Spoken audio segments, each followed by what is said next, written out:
और तपती गर्मी से यहां पर आम जनता के लिए राहत भरी है खबर, क्योंकि बारिश की खबर सामने आ रही है। अब इसी बीच मतगणना को लेकर के अगर बात कर ले, तस्वीरें यहां पर मतगणना को लेकर के कुछ ही घंटों बाद साफ होनी शुरू होगी, क्योंकि वोटों की काउंटिंग 8 बजे से शुरू हो जाएगी। उसके बाद धीरे धीरे कुछ ही घंटों में रुझान भी आने शुरू हो जाएंगे कि आखिरकार किसका उत्साह जो है, किसके इस चुनाव प्रचार की मेहनत साकार हुई है और यहाँ पर किसको जनता ने इस बार मौका नहीं दिया है।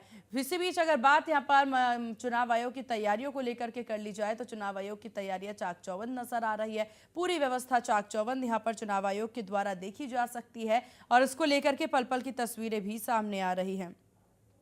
साथ ही आपको बता दें कि यहाँ पर चुनाव आयोग ने प्याऊ से लेकर के वो एम्बुलेंस तक की तमाम व्यवस्थाएं जो हैं वो भी कर रखी हैं। सुरक्षा के कड़े इंतजाम भी किए हुए हैं और इसको लेकर के यहाँ पर, क्योंकि सुरक्षा सबसे ज्यादा महत्वपूर्ण है और उसको लेकर के अराजक तत्वों के यहाँ पर परेशान करने को लेकर के और यहाँ पर अराजकता फैलाने की खबरें भी सोशल मीडिया के जरिए सामने आ रही है, जिस पर पुलिस अब सतर्क नजर आ रही है। चुनाव आयोग इसे लेकर के काफी सतर्क है कि किसी भी तरह से अव्यवस्था उत्पन्न नहीं होने दिए जाएंगे। अब इस पूरे मतदान प्रक्रिया की अगर बात कर ली जाए, चुनाव प्रचार से बातें शुरू की जाए। चुनाव प्रचार में सबसे पहले देखिए बीजेपी उतरती नजर आई। बीजेपी के द्वारा ही अपने प्रत्याशियों की घोषणा भी की गई थी और वहीं सारी तस्वीरें देखने को मिली। और चलिए इसी बीच सुल्तानपुर से हमारे सहयोगी रवि श्रीवास्तव हमारे साथ बने हुए हैं और हाथरस से सुनील हमारे साथ बने हुए हैं। सबसे पहले सुल्तानपुर की ओर रुख कर लेते हैं। हमारे साथ हमारे सहयोगी सुल्तानपुर से बने हुए, किस तरह की तस्वीरें सुल्तानपुर से नजर आ रही है?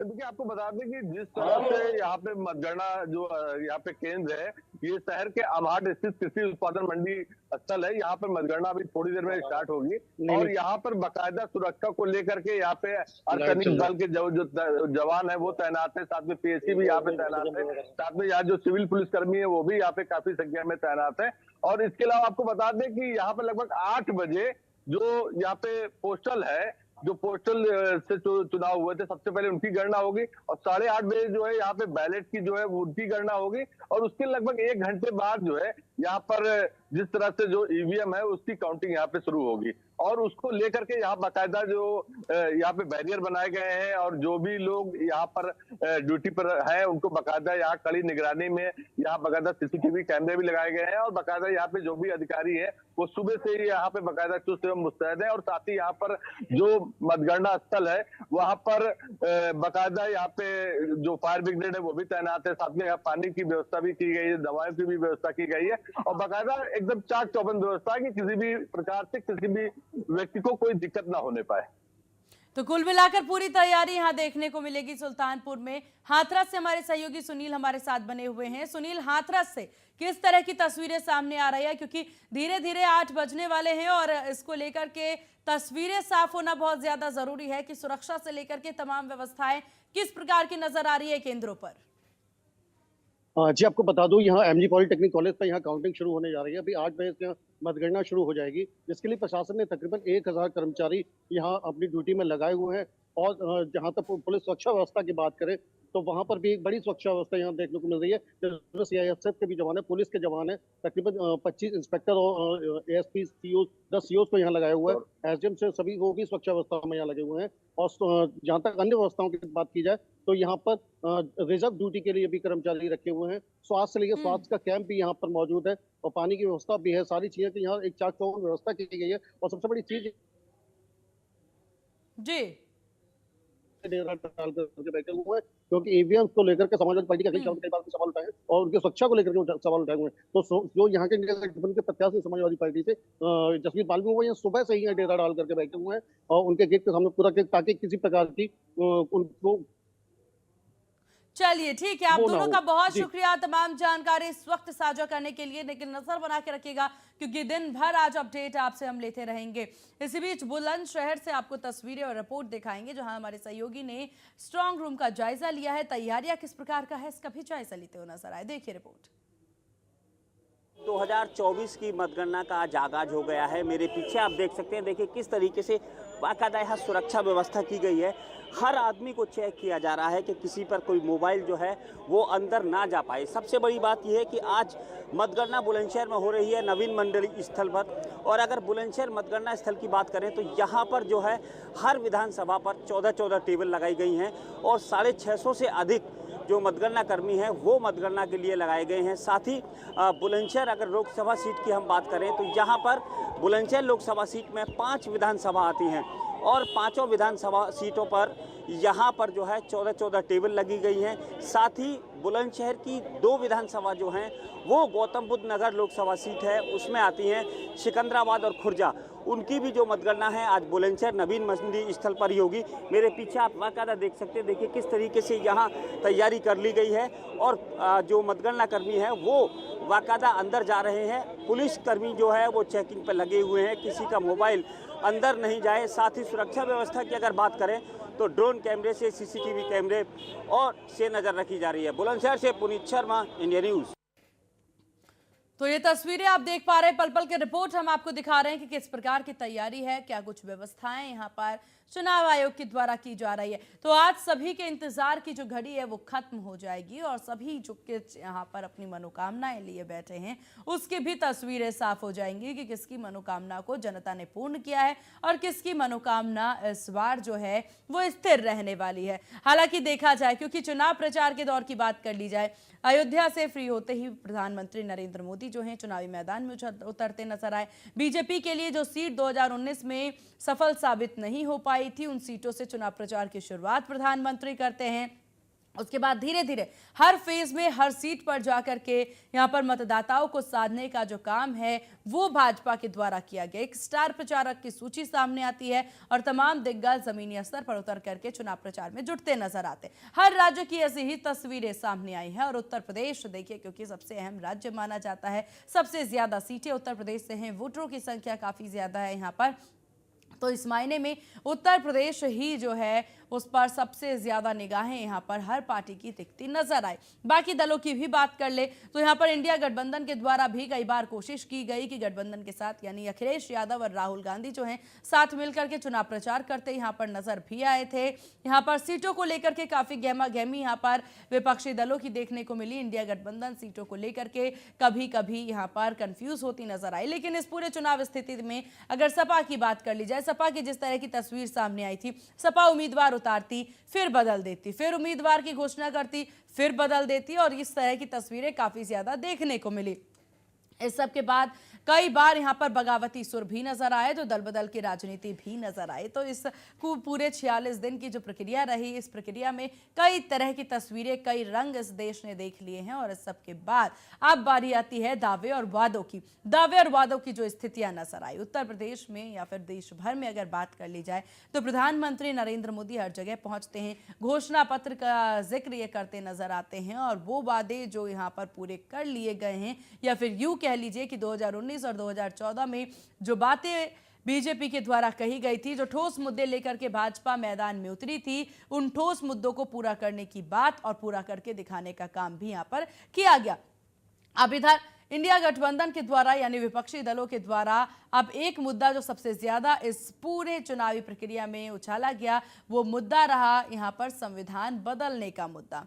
संविधान बदलने की बात विपक्ष लगातार करते रहा और संविधान बदलने को लेकर के भाजपा लगातार सफाई देती रही कि संविधान चाहे तो कोई नहीं बदल सकता, फिर चाहे बाबा साहेब अम्बेडकर ही क्यों ना आ जाए, संविधान बदलना किसी के बस में नहीं है। ये पूरी स्थितियां जो हैं वो देखने को मिलती है और इस सब के साथ ही अब सबसे बड़ी बात यहां नजर आती है जब विपक्षी दल जो हैं वो कोई ना कोई मुद्दा, फिर चाहे मोदी के परिवार को लेकर के सवाल हो या फिर अन्य सवाल हो, ये कोई ना कोई वजह जो है वो देती नजर आई। बीजेपी हर एक मुद्दे को उछाल करके और उस पर पूरा अभियान चला करके जनता के बीच पहुंचती नजर आई थी। और इसी बीच हाथरस से आपको रिपोर्ट दिखाएंगे, हमारे सहयोगी सुनील कुमार ने मतदान केंद्र का जायजा लिया है। मतगणना केंद्र के जायजे की ये तस्वीरें आप देखिए। लोकसभा चुनाव का परिणाम आज यहाँ घोषित होने आ रहा है। सभी प्रत्याशियों की किस्मत ईवीएम में आज कैद हो गई है, जो आज उनका भाग्य का फैसला करेगी।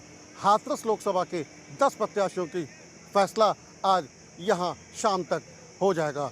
यहाँ पर एमजी पॉलिटेक्निक कॉलेज में सुबह से ही मतगणना की तैयारियां शुरू कर दी हैं। प्रशासन द्वारा सुरक्षा और मतगणना को लेकर के तकरीबन 1000 कर्मचारियों की ड्यूटी यहाँ लगाई गई है, जिसमें 14 टेबल तीनों विधानसभाओं के लिए लगाई गई है। हाथरस की 3 विधानसभाओं में की काउंटिंग आज यहाँ एमजी पॉलिटेक्निक कॉलेज पर होनी है। इसके अलावा हाथरस की 2 विधानसभा छर्रा और इगलास जिनकी काउंटिंग अलीगढ़ की धरीपुर मतगणना स्थल पर वहाँ होनी है। इसके अलावा जो हाथरस की जो काउंटिंग है वो 32 राउंड काउंटिंग चलेगी, जिसमें तीनों विधानसभाओं में 14 टेबल लगाए गए हैं और हर टेबल पर 4 कर्मचारी यहाँ मौजूद हैं। इसके अलावा तकरीबन 200 कर्मचारियों को रिजर्व भी रखा गया है, जिसमें रिजर्व ड्यूटी के तौर पर उनको लगाया गया है। अब देखना ये होगा कि शाम तक किसके सर पर यहाँ हाथरस के सांसदी का ताज चढ़ता है और किसकी यहाँ हार होती है। माना जा रहा है कि यहाँ पर इस बार फिर से एक बार भारतीय जनता पार्टी अपना परचम लहराएगी, क्योंकि 1991 से लेकर के अब तक यहाँ हाथरस सांसदी पर भारतीय जनता पार्टी का कब्जा रहा है। लेकिन इस बार इंडिया गठबंधन ने बड़ी मेहनत की है और एक बराबर की टक्कर देने का प्रयास किया है, लेकिन अब किसकी किस्मत किसके हाथ लगेगी, किसके सांसदी का ताज चढ़ेगा, ये दोपहर तक मालूम हो पाएगा। क्योंकि 8 बजे जब मतगणना शुरू होगी उसमें सबसे पहले डाक मतपत्रों की गणना शुरू होगी और उसके बाद 9 बजे से ईवीएम्स का खुलना शुरू होगा। अनुमान है कि 9:30 और 10 बजे तक रुझान आना शुरू हो जाएंगे कि आखिर रिजल्ट किस तरफ आगे बढ़ेगा। हाथरस से सुनील कुमार, इंडिया न्यूज़। और चलिए ग्रेटर नोएडा और प्रतापगढ़ से हमारे सहयोगी हमारे साथ बने हुए हैं। रजत हमारे साथ ग्रेटर नोएडा से लगातार बने हुए हैं। रजत, ग्रेटर नोएडा में क्या कुछ तस्वीरें हम नजर आ रही है, क्योंकि वक्त बहुत कम है अब यहाँ पर मतगणना को लेकर? देखिए बिल्कुल हम फेज 2 फूल मंडी पर मौजूद हैं। आप देख सकते हैं, अगर हम सुरक्षा व्यवस्था की बात की जाए तो यहाँ पर पुख्ता इंतजाम किए गए हैं। आज तय हो जाएगा आखिर देश का सिंहासन का राजा कौन। सुबह लगभग 8 बजे के आसपास है जो पहला जो आएगी जानकारी की आखिर पहले वोटिंग किसकी तरफ चल रही है। लेकिन कहीं ना कहीं नोएडा की बात की जाए तो यहाँ पर पुख्ता इंतजाम है, सुरक्षा व्यवस्था किए गए हैं, पुलिस फोर्स तैनात है, पैरामिलिट्री फोर्स तैनात है। तो पुलिस प्रशासन है वो एक्टिव है। अलग से जो एक अलग एरिया यहाँ पर बांटे गए, आके जो बीजेपी के जो यहाँ पदाधिकारी हैं वो कहाँ बैठेंगे और इंडिया गठबंधन के जो पदाधिकारी हैं वो कहाँ बैठेंगे। तो कहीं ना कहीं अगर बात की जाए आज जो मतगणना होनी है उससे पहले ही तमाम जो आसपास जो तमाम जो रूट है उनको डाइवर्ट किया गया है। साथ ही जो फूल मंडी के स्थित आसपास जो भी रूट है उनको बंद किया गया। साथ ही जो एक अलग से व्यवस्था है वो यातायात पुलिस द्वारा बनाई गई है, जिससे कि जो आम जनमानस को कोई समस्या ना हो, यातायात की समस्या ना हो। तो कह सकते हैं कि पुलिस प्रशासन है वो अलर्ट है। कल से ही पुलिस प्रशासन है वो ड्यूटी पर लग गया था। चप्पे चप्पे निगरानी है वो रखी जा रही है। बिल्कुल, तो पूरी तैयारी का जिक्र आप करते नजर आए। प्रतापगढ़ से हमारे सहयोगी बने हुए हमारे साथ शिव प्रसाद। प्रतापगढ़ में किस तरह की तस्वीरें हैं शिव प्रसाद, और यहाँ पर क्या कुछ तैयारियां की गई है?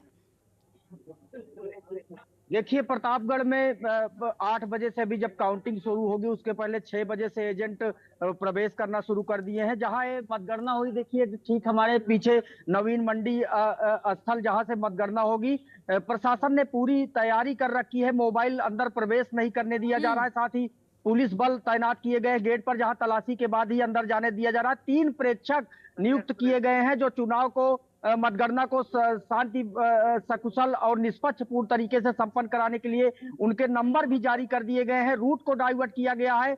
मतगणना स्थल का जो रूट है चिलबिला तिराहे से मौली मंडी नहर तक, वहां सिर्फ मीडिया और जो ऑन ड्यूटी अफसर है और पुलिस और मतदान कार्मिक या प्रत्याशी एजेंट ही प्रवेश कर सकेंगे, ऐसा बताया गया है।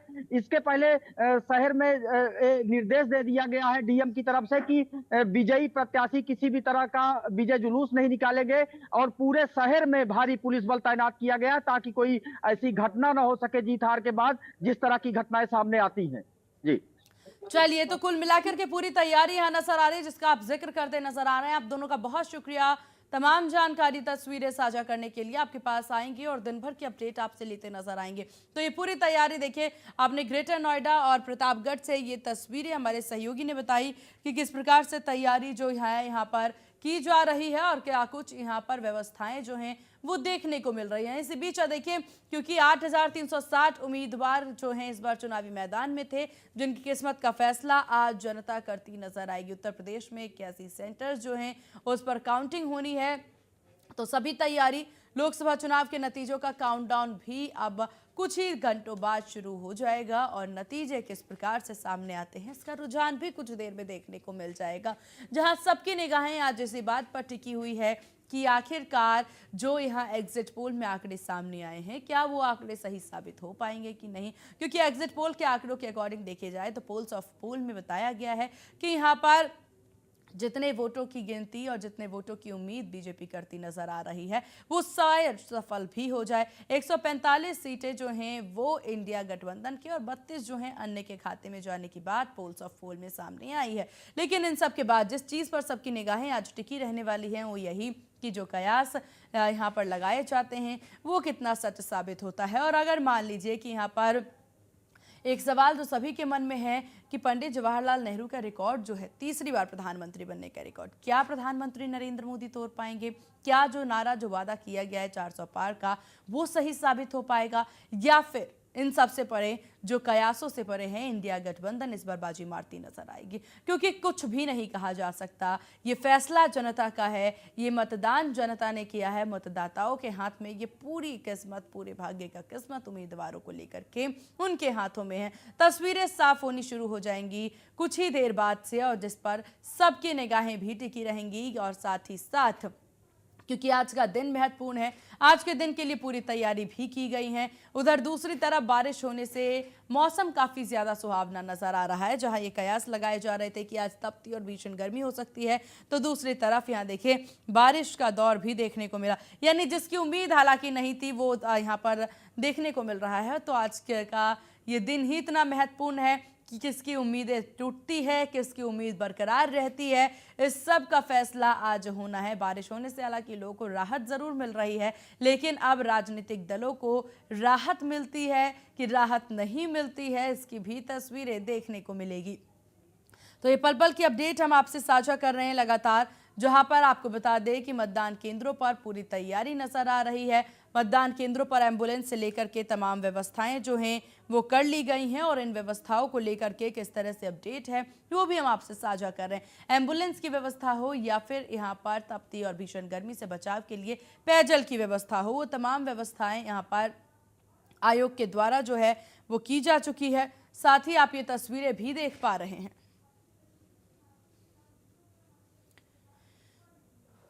तो उत्तर प्रदेश को लेकर के पल पल की अपडेट आपसे साझा करेंगे। यूपी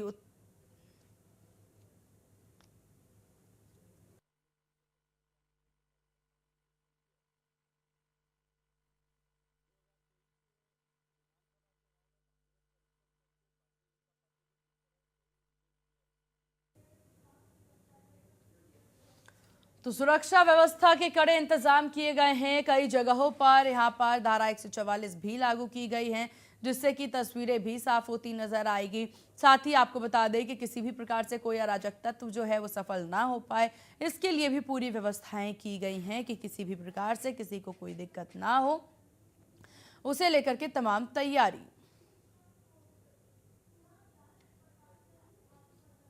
तो पूरी तैयारी नजर आ रही है यहाँ पे।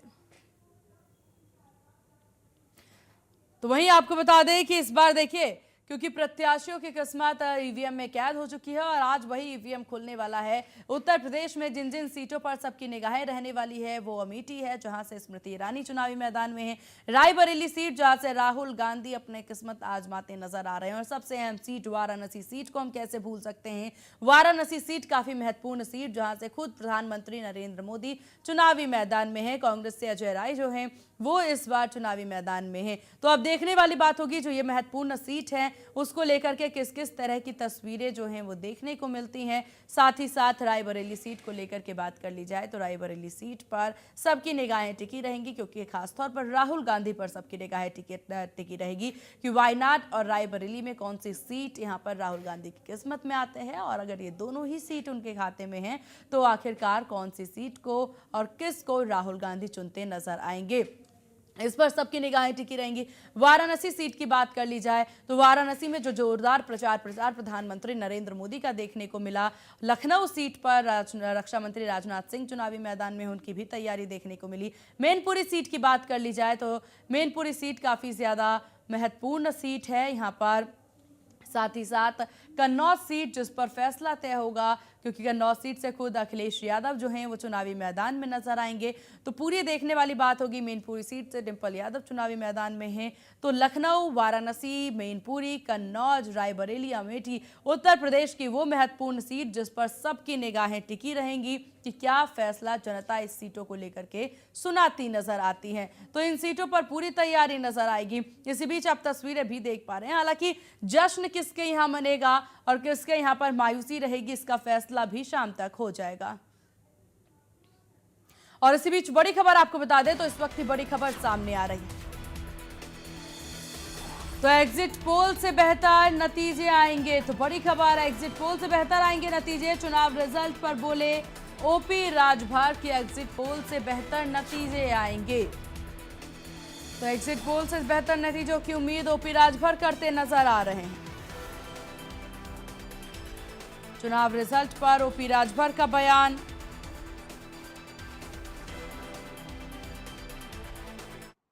परंपरा है, जनता ने मोदी जी को प्रधानमंत्री चुनने के लिए ईवीएम मशीन में इतना वोट भर दिया है कि गिनती होने दीजिए, तो देखिएगा दूध का दूध पानी का पानी हो जाएगा।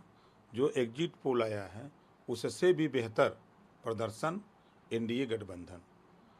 विपक्ष के लोग चाहे जो कुछ भी करें, आप अगर विपक्ष की बात करें तो प्रदेश में जो दो पार्टियां एक तरह से लड़ रही हैं मिलकर के, कांग्रेस और सपा। कांग्रेस के पास कितना वोट है आप देख रहे हैं, उसी के दम पे सपा उछल रही है। तीसरा कौन सा जाति का वोट इनको मिल रहा है? सपा अकेले न लड़ रही है। और सपा कांग्रेस के साथ इस नाते समझौता की है कि ये मुसलमान कांग्रेस के साथ चला जाता तो मुसलमान का वोट रोकने में ये सफल है, ये मानते हैं। और ये भी नहीं है कि मुसलमान सब का सब कांग्रेस और सपा को दे रहा है।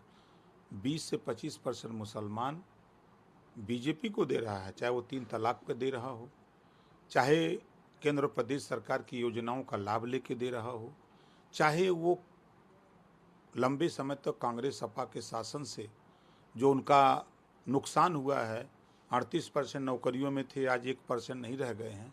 ये बात पढ़े लिखे लोग समझ रहे हैं। मोदी जी के राज में आईएएस में पहली बार 51 बच्चे मुसलमानों के पास हुए हैं। वो तो खुश हैं, उनके परिवार खुश हैं, उनके रिश्तेदार खुश हैं कि कम से कम मोदी जी के राज में हम लोग हुए जो कांग्रेस सपा के राज में नहीं हुए।